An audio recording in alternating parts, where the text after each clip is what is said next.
숨쉬게 세상 그 어떤 어려움 속에도 주 은혜로 나를 돌보시며 세상 끝날까지 지켜주시네.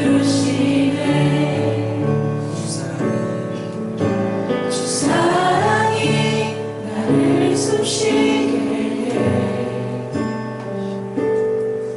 세상 그 어떤 어려움 속에도 주 은혜로 나를 돌보시며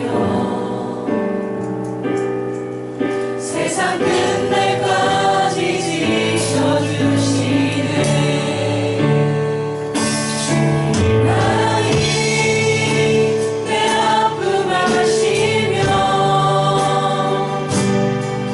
주님만이 내 맘 어루만지네.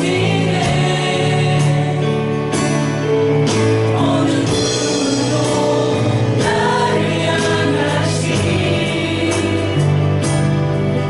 주님의 사랑을 끊을 수 없네. 주님만이 내 능력이시며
벌써 또 상반기 아침 예배를 드리게 하신 거 감사합니다. 상반기 동안 주님 수많은 우리 가운데 말씀으로 또 친히 역사하여 주시고 우리가 그 말씀을 붙잡고 기도하며 우리의 삶을 결단하였습니다.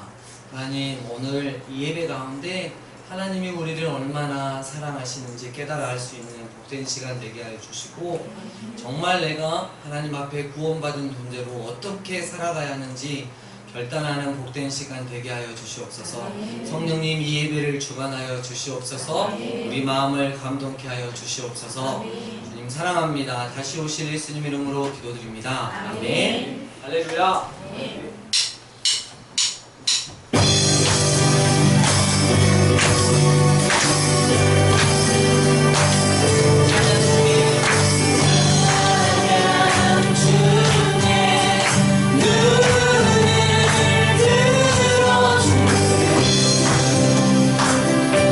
주의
예수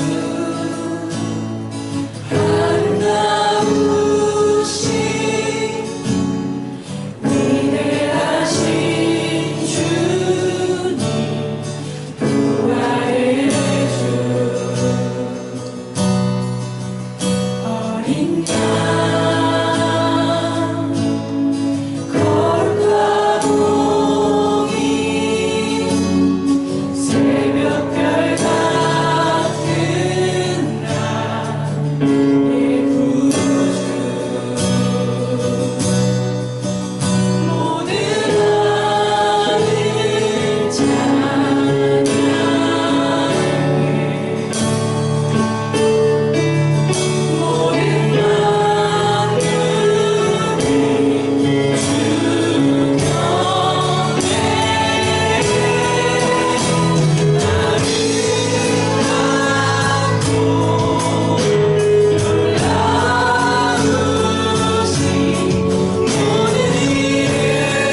모든 만물 창조하셨네. 모든 나라와 모든 보좌 이 세상 모든 값지로움보다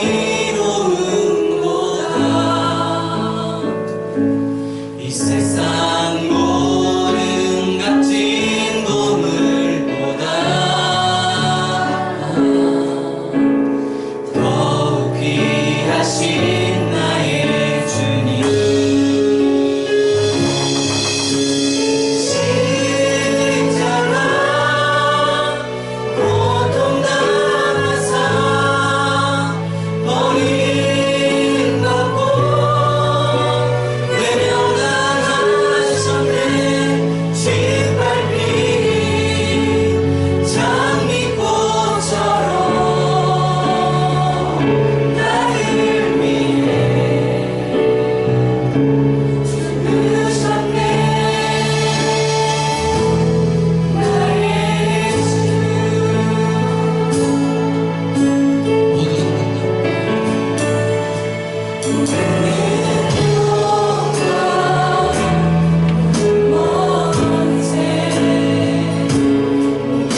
안기네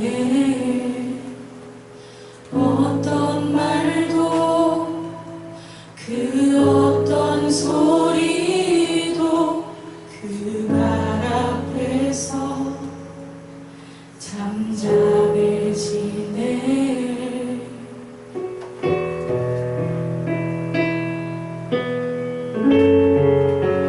주 나의 사랑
우리 주님께서 십자가에서 이루어 놓으신 구원, 우리가 믿음으로 참여하기를 소원합니다. 오늘 말씀 가운데 우리에게 친히 들려주시는 성령님으로 말미암아 우리가 믿음에 참여하기 위한 결단을 할 수 있는 저희들 되게 하여 주시옵소서.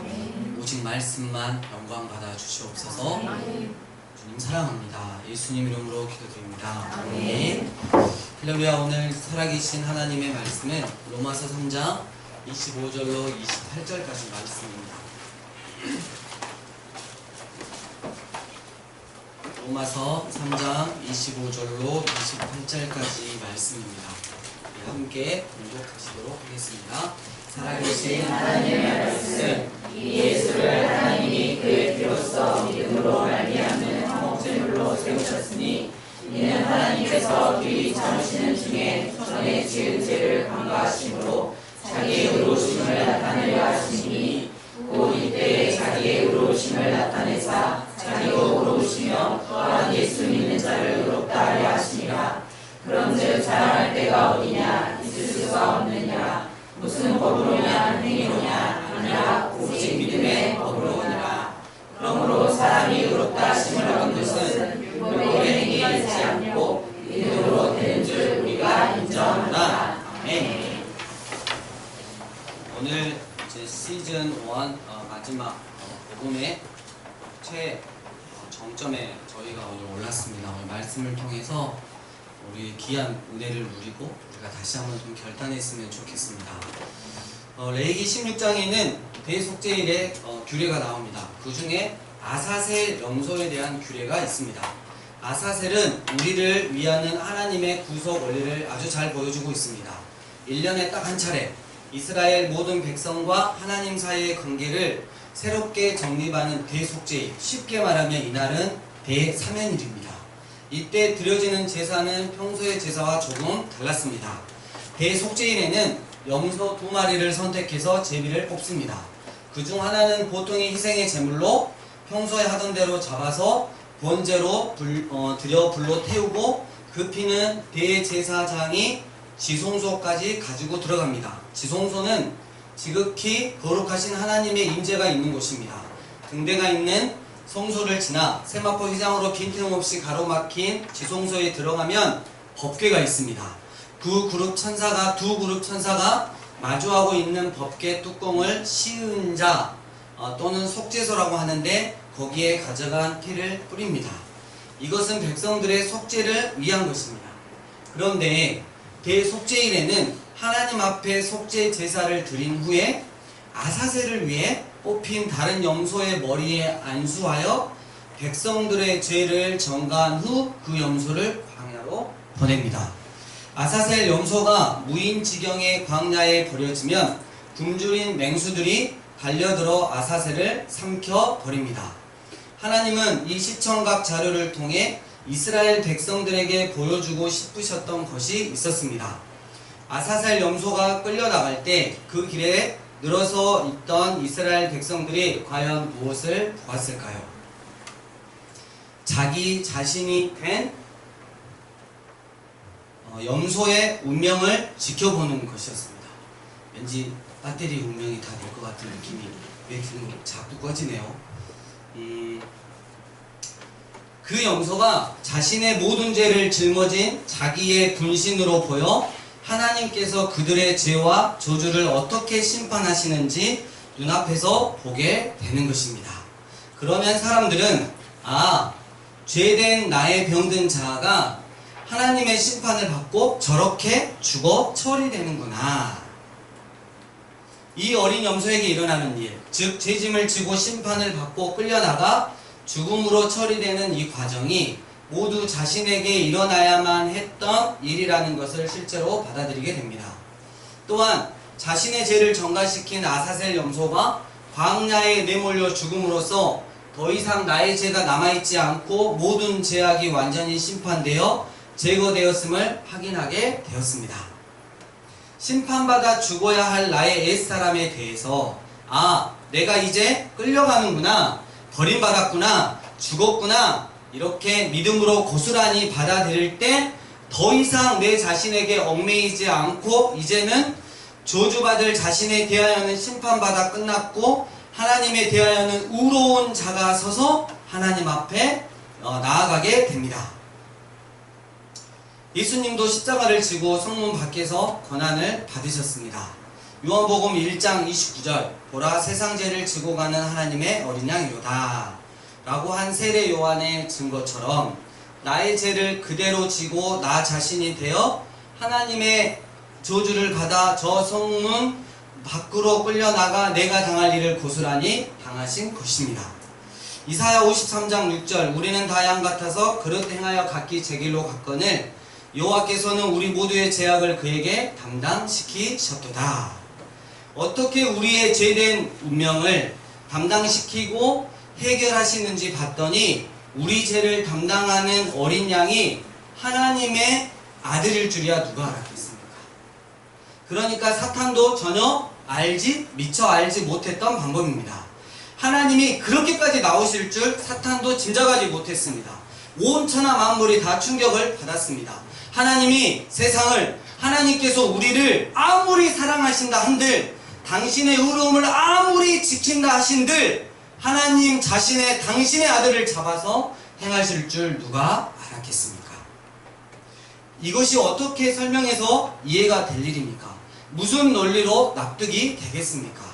주님은 우리 죄를 짊어지고 대신 처리되는 아사셀 염소를 통해 우리의 죄를 어떻게 처리하시는지 그 원리를 보여주셨습니다. 레위기를 읽다 보면, 여러분 성경 읽을 때 레위기를 보면 어때요? 갑자기 머리가 아프고 여기까지 내가 읽어야 될 운명인 것 같다. 그래서 창세기, 출애굽기 막 새해 열심히 막 출애굽 하잖아. 1, 2월 달에. 그래서 나와서 레위기 되면 정착을 하죠. 그래서 이놈의 성경은 도무지 알 수가 없는 성경이라고. 여러분 근데 그 레위기 중에 제사법이 다 이제 지금에 해당되진 않지만 어마무지한 그 구원의 그런 상징적인 메시지가 많습니다. 그러니까 힘드시면 그냥 이렇게 들으시면서 넘어가시고 저한테 들으시면 돼요. 네, 그러시면 돼요. 이상하게 해석하시면 안 돼요. 레위기를 읽다 보면 제사를 할 때 양이나 소나 번제로 드릴 짐승을 잡는 똑같은 이야기가 계속 나와요. 정말 지겹도록 나와요. 죄인들이 제사장 앞에 제물로 드릴 짐승을 데려옵니다. 그리고 제물 위에 손을 얹고 저는 이러이러한 죄를 지었습니다. 저는 이 때문에 벌을 받아 죽어야 마땅합니다. 그런데 하나님의 언약, 하나님의 약속에 따라 이 제물에게 저의 죄를 전가합니다. 그러면 전가한 순간 이 제물은 그 자신이 됩니다. 그래서 자신의 죄로 마땅히 자신이 받아야 할 심판을 제물에게 집행하게 되는 것입니다. 짐승의 목을 따고 가죽을 벗기고 각을 뜨고 내장을 꺼내고 물로 씻고 불로 태웁니다. 매일 드리고 늘 드리는 제물인데 여러분 지겹지 않겠습니까? 어차피 태워서 드릴 것 같으면 처음부터 통째로 태워서 드리면 될 텐데 왜 이 긴 과정과 방법을 지겨우리만큼 계속 반복해서 말씀하시는 겁니까?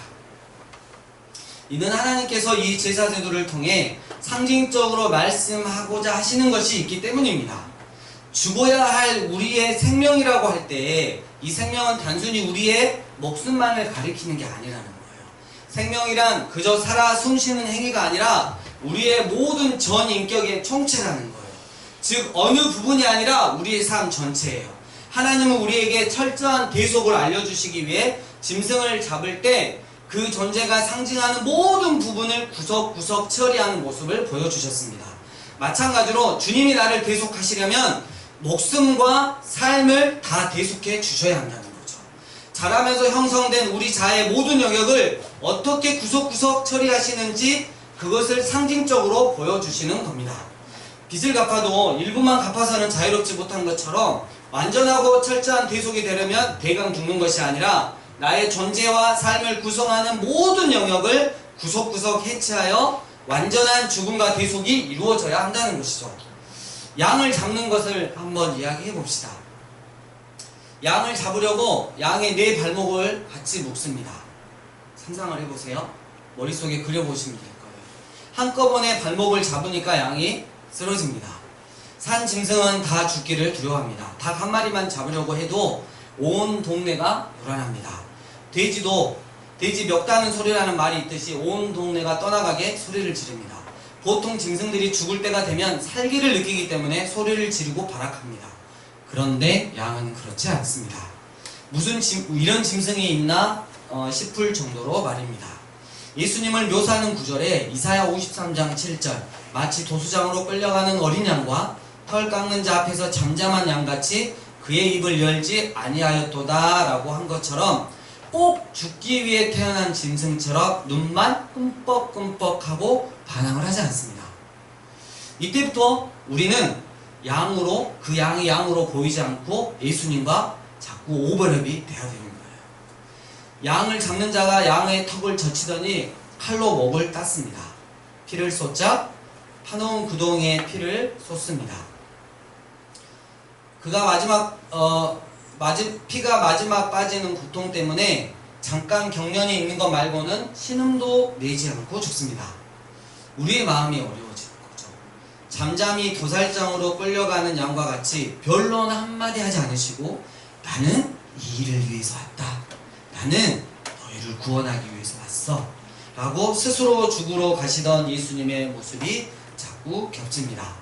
그렇게 양이 죽자 가죽을 벗겨서 보자기를 삼아 바닥에 펼쳐놓고 근육 구조를 잘 아니까 익숙하게 각을 뜬 다음 나무에 거꾸로 매달아서 내장을 끄집어내어 분리합니다. 삶을 이루는 모든 구조를 철저히 분리하는 완전한 죽음.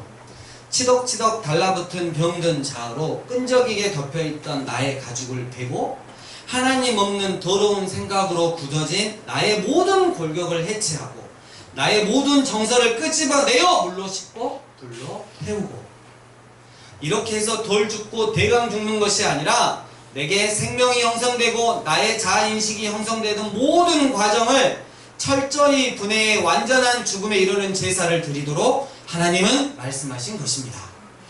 우린 양 잡는 과정을 그려보면서 나의 이 죄로 병든 자아의 죽음이 실제가 되기 위해서 주님이 한치도 부끄러움 없는 완전한 의를 이루기 위해서 주님이 대속의 죽음을 죽으시려면 이렇게 죽으시겠구나, 이렇게 완전한 대속을 이루셨구나 라고 깨달아져야 할 것입니다.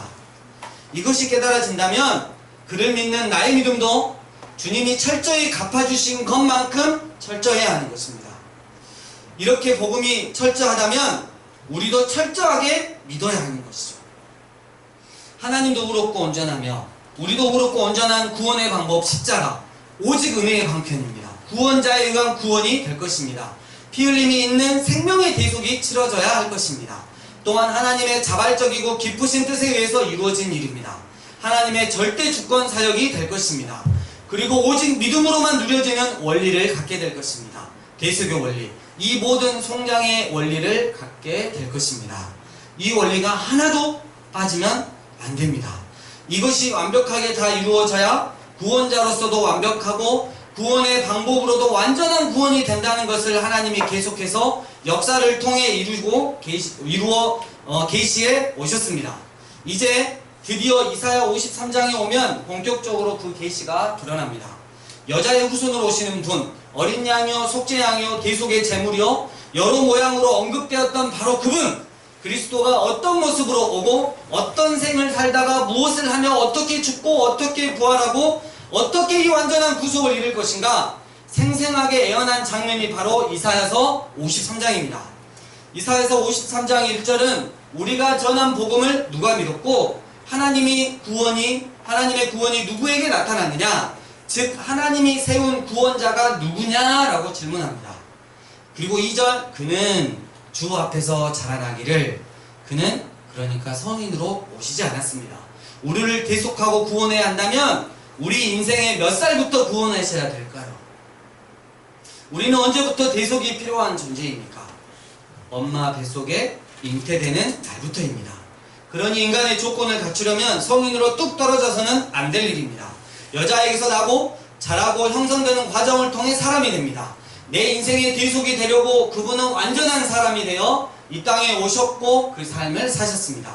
2절 그는 주 앞에 자라나기를 연한 순 같고 마른 땅에서 나온 뿌리 같아서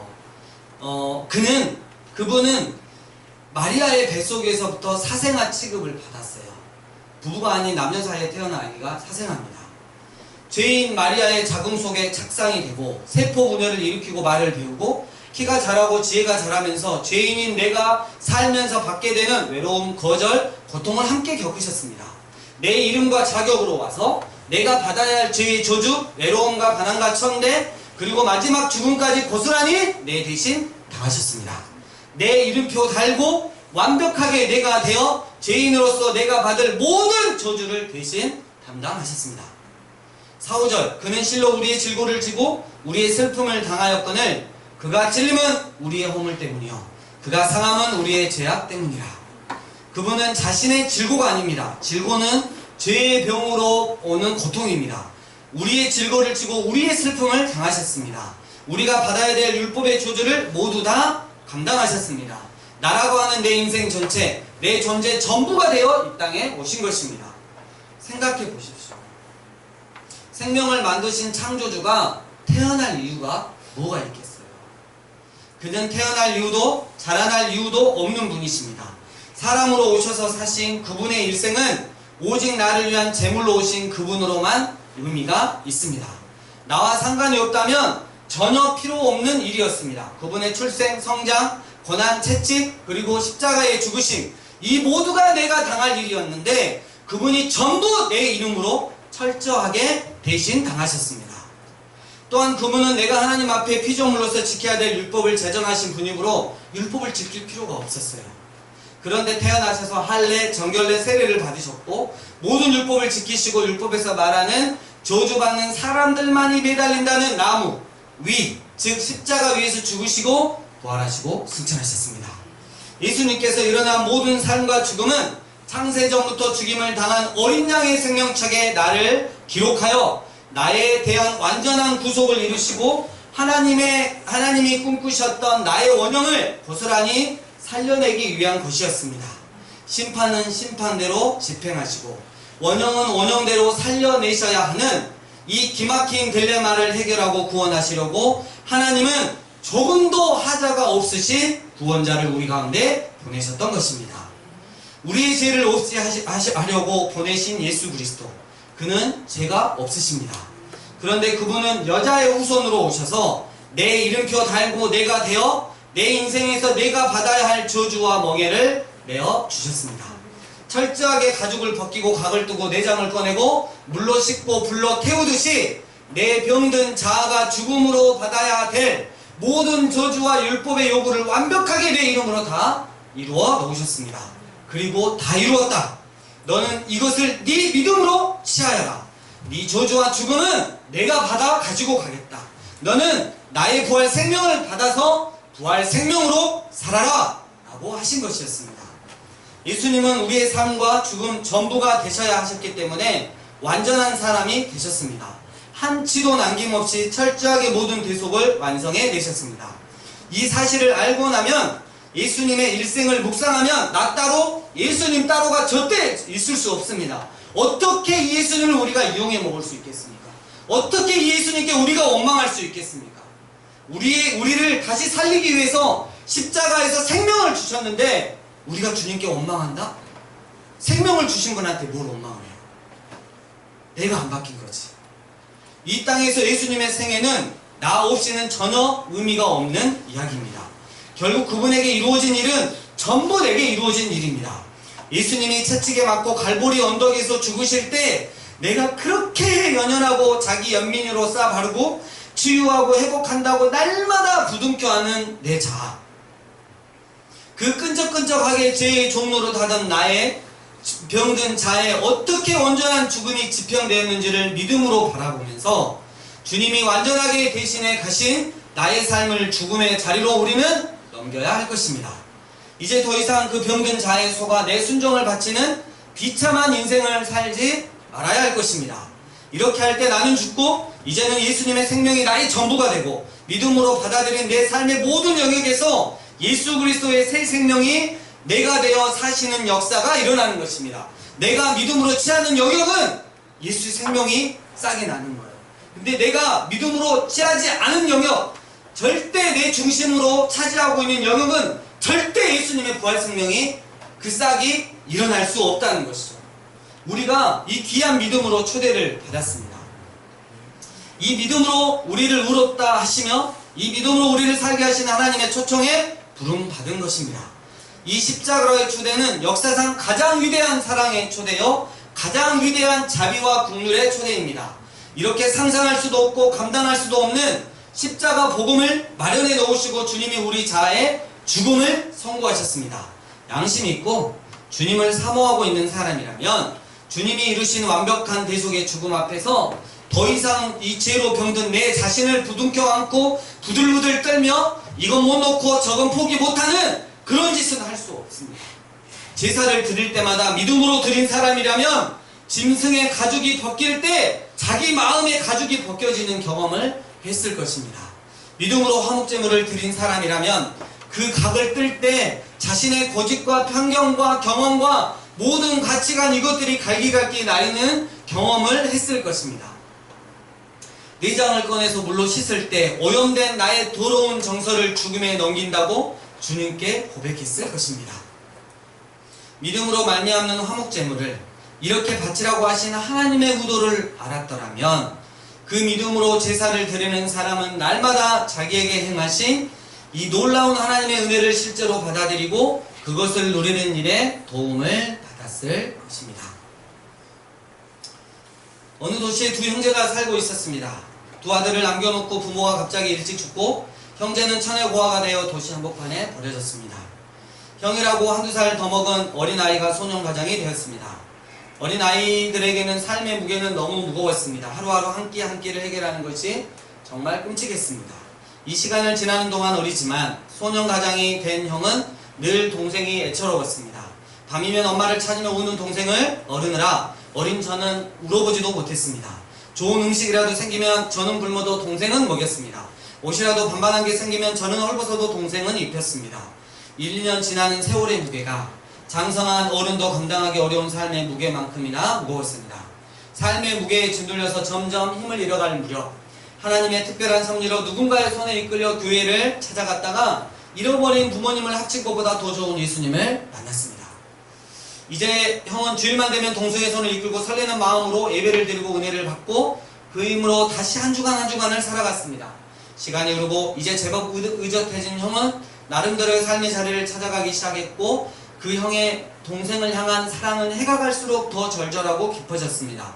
그렇지만 동생의 믿음이 자라지 않았습니다. 청소년이 되다 형을 따라서 제법 잘 나오던 교회를 점점 멀리하며 트집을 잡기 시작했습니다. 이유는 단 한 가지였어요.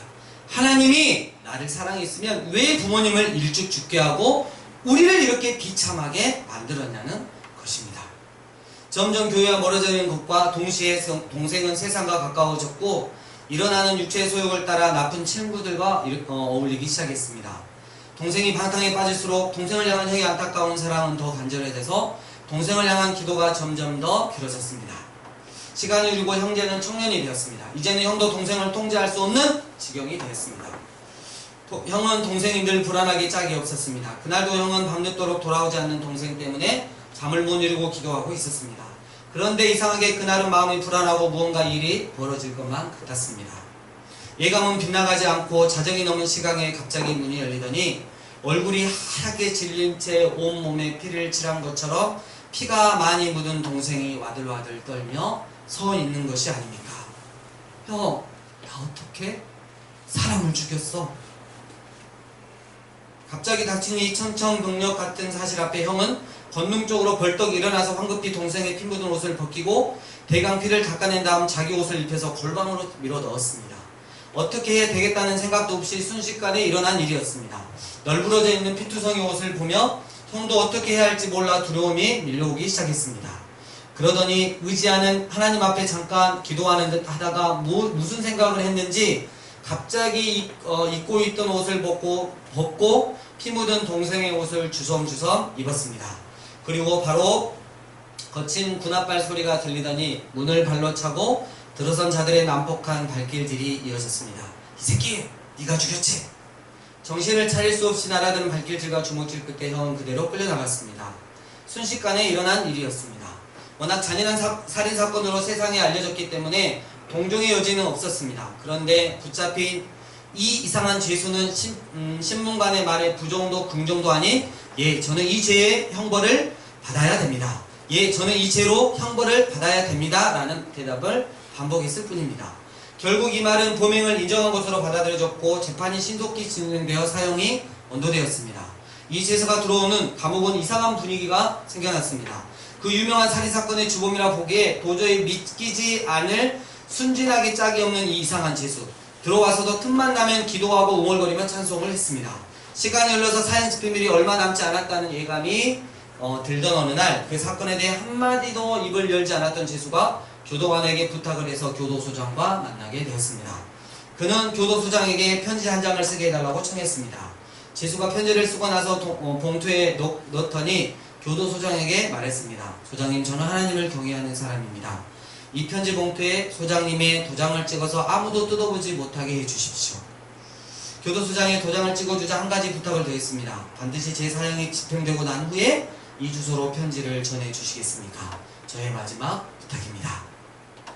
그가 보내는 마지막 밤이 찾아왔습니다. 그에게는 너무나 특별한 밤이었습니다. 사랑하는 주님을 만난다는 기대감 때문에 죽음의 두려움도 사실 별 문제가 아니었습니다.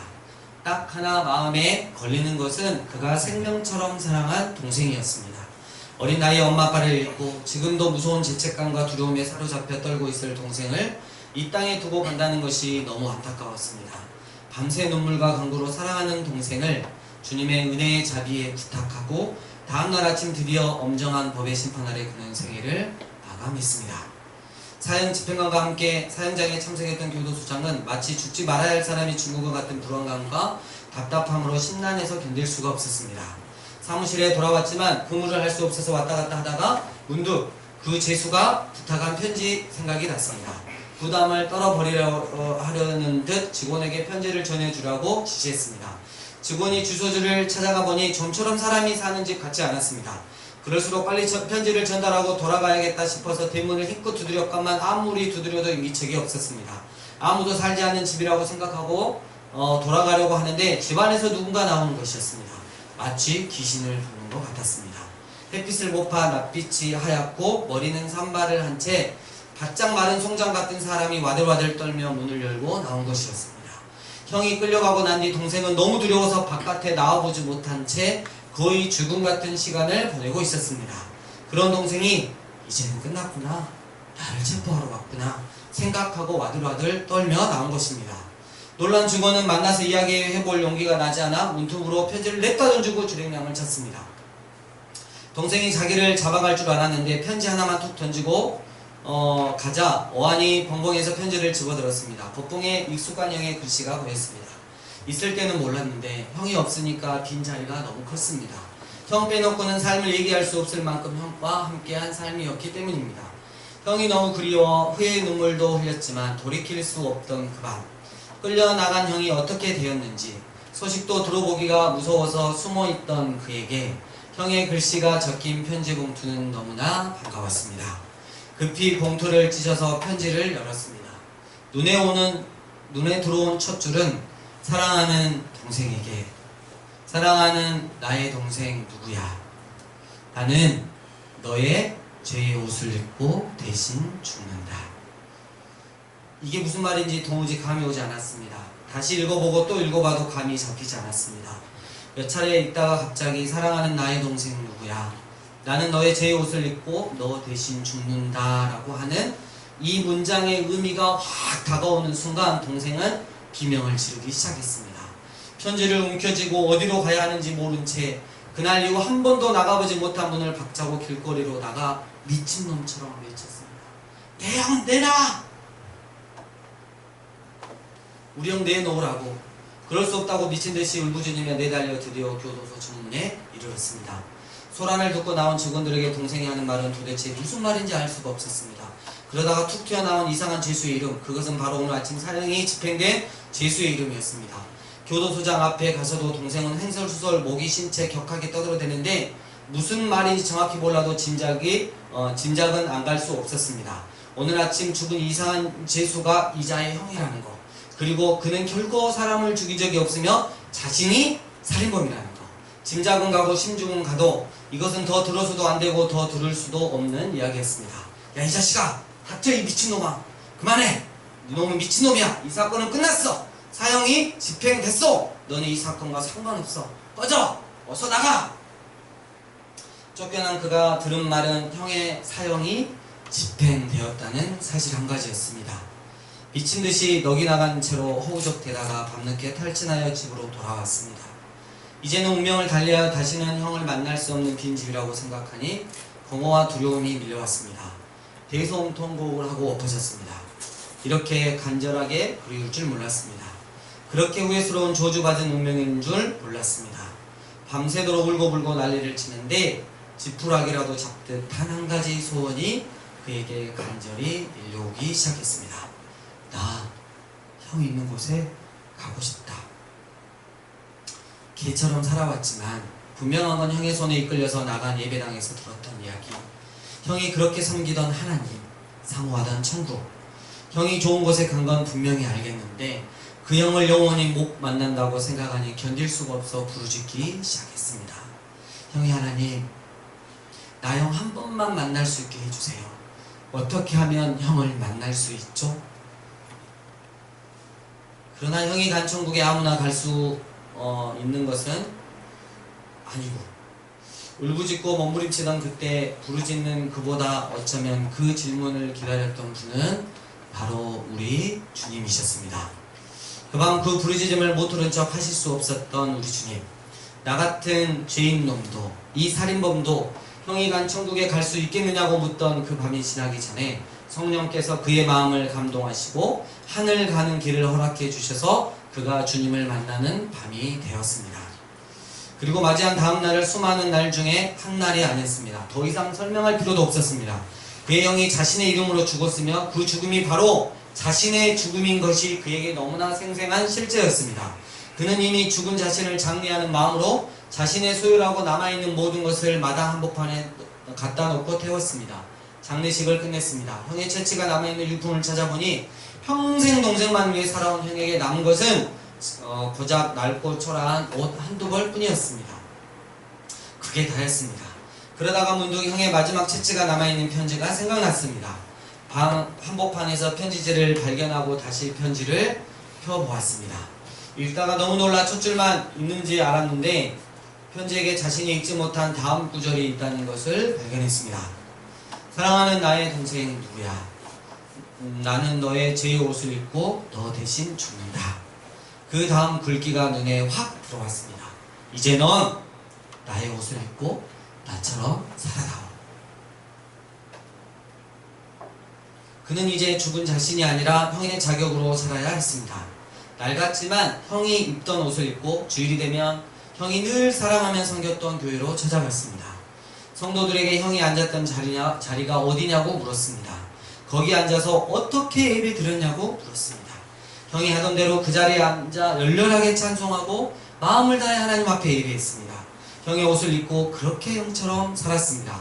세월이 지나고 아픔이 조금 잊혀갈 무렵 지저분하고 구질구질한 이 친구들이 희죽거리며 나타나 그의 옷자락을 잡아당기면 동생은 한결같이 이렇게 대답했다고 합니다. 이 옷 주인은 그런 짓 하지 않았어. 이 옷 주인은 그런 데 가지 않았어. 이 옷 주인은 그렇게 살지 않았어. 그 도시에는 그 형을 꼭 닮은, 그래서 형처럼 닮아가는 동생이 살았다고 합니다. 실화입니다. 나는 너의 죄의 옷을 입고 너 대신 죽노라.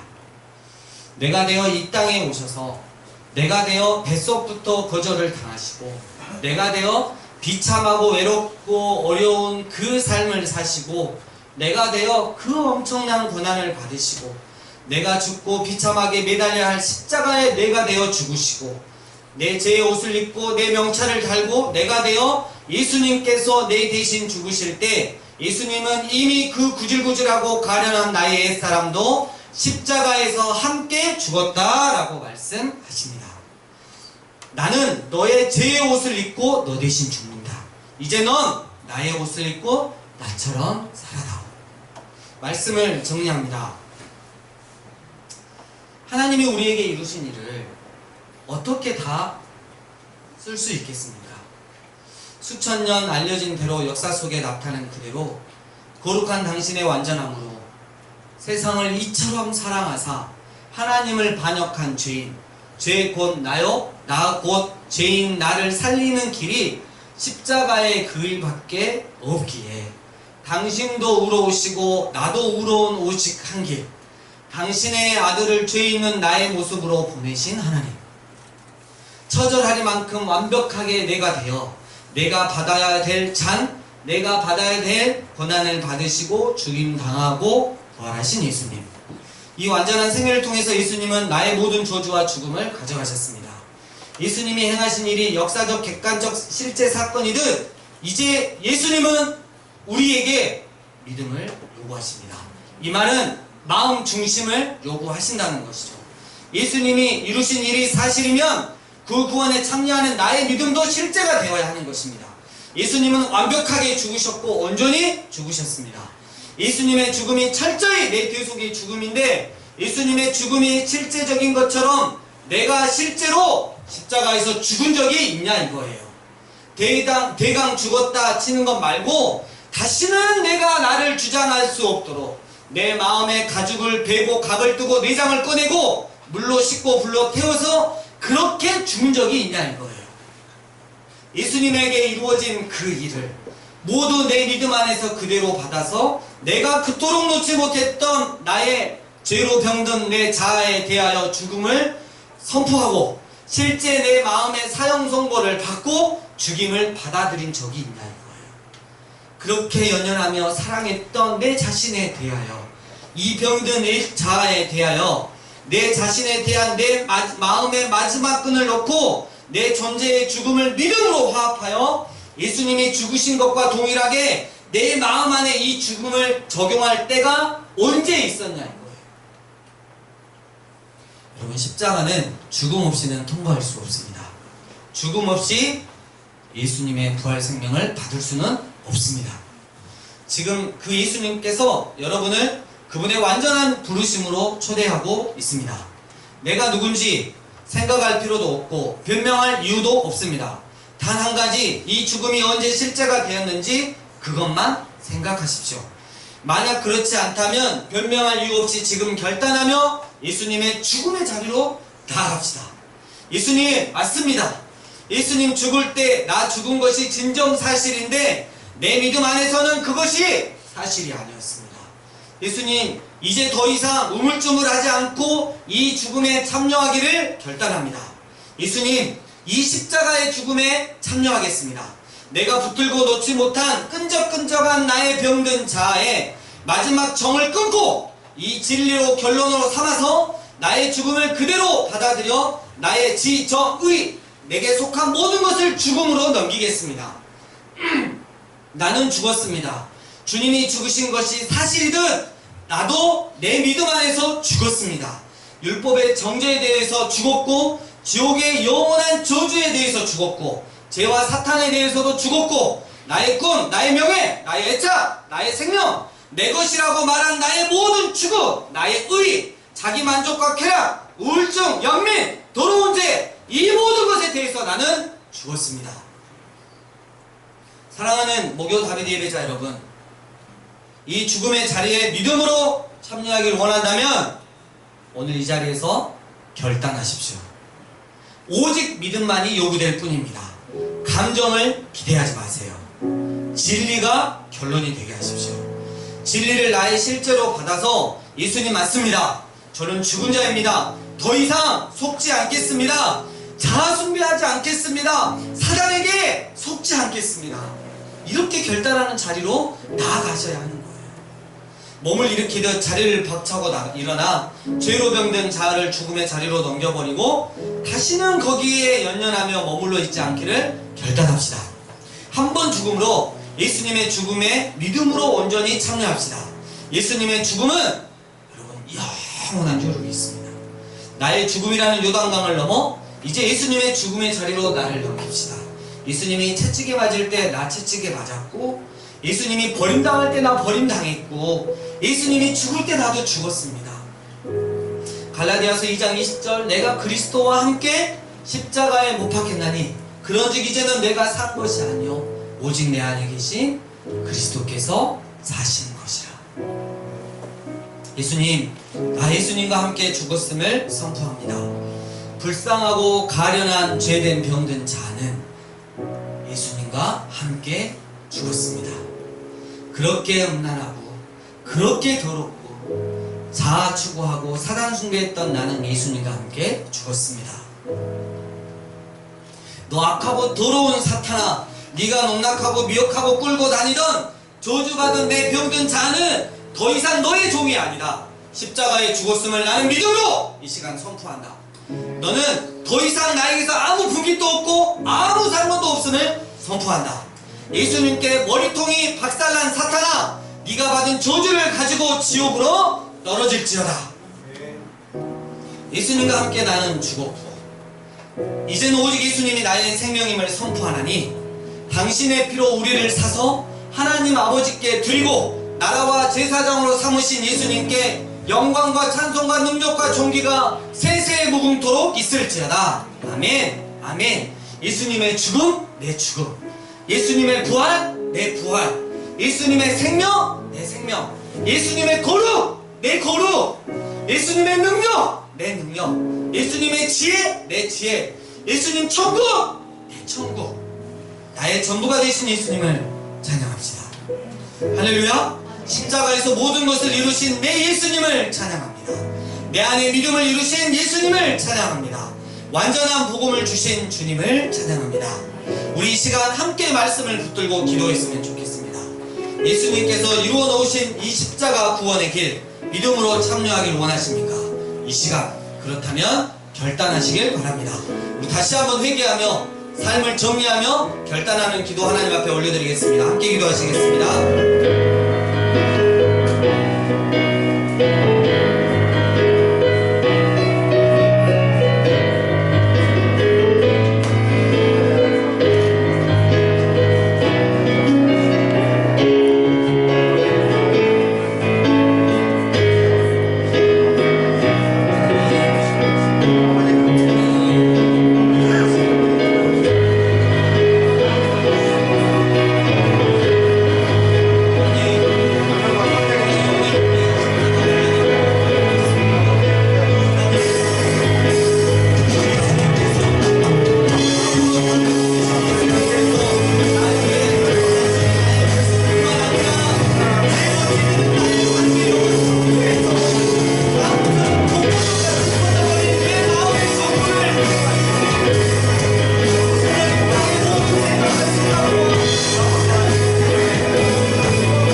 역사가 있게 하여 주시기를 소원합니다.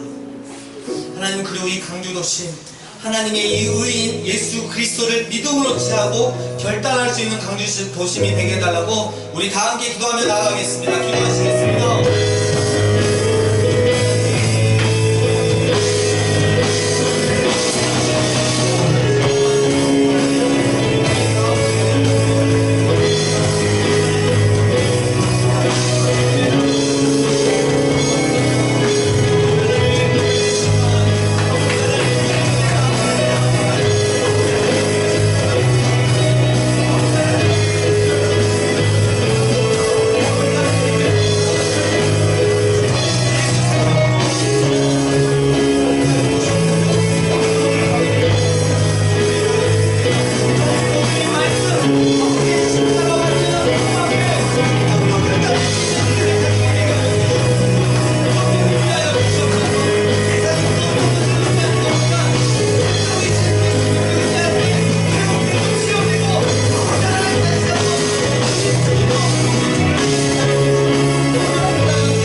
주께 감사하며 내 생명 주께 드리네 주 달리신 주 달리신 십자가를 내가 볼 때 주님의 잠이 내 마음을 경성케 주께 감사하며 내 생명 주께 드리네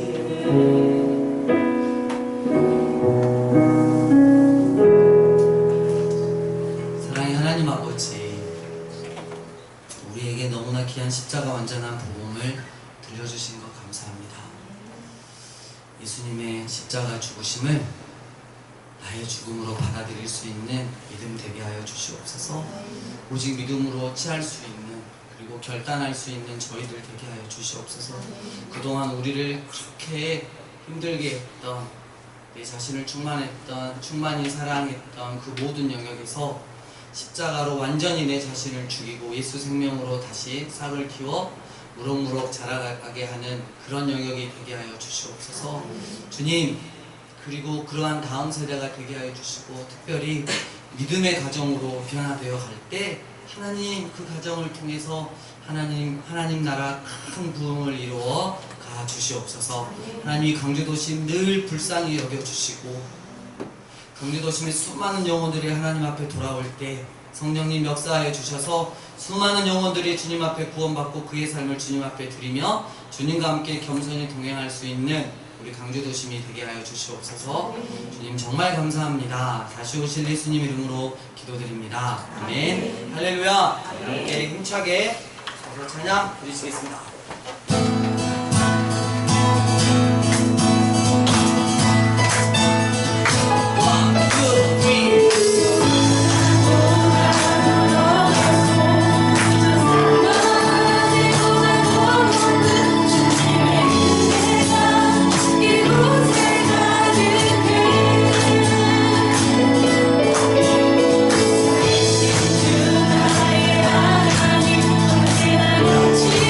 주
모든 그 가치관과 삶을 압도했으면 좋겠어요. 네. 저도 예전에 제 마음대로 살다가 뒤질 뻔해가지고 지금 하나님의 은혜가 압도하니까 사모님한테도 두드러 맞으면서 행복을 느꼈어요. 네? 앉는 것이 복이로다. 네. 찬양하겠습니다.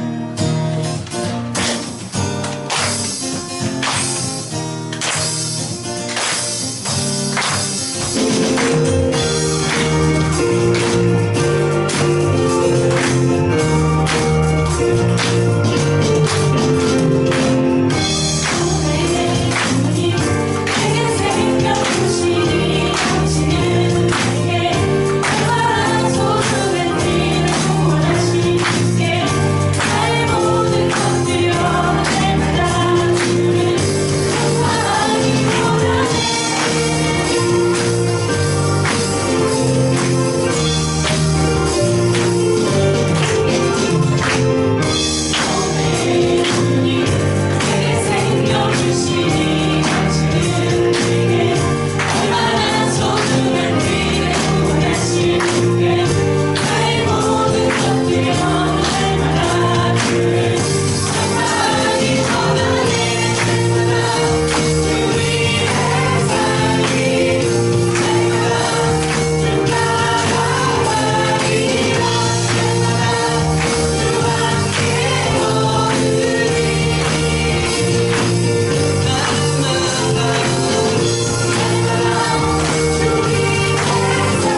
이제는 우리 주 예수 그리스도의 은혜와 하나님 아버지의 크신 사랑과 성령님의 교통하심이 이 십자가 완전한 복음에 믿음으로 반응하기 위해 결단한 예배자들 머리 위에, 특별히 다음 세대 위에, 그리고 믿음의 가정 위에, 이 강주도심이 이제와 영원토록 함께 있을지어다.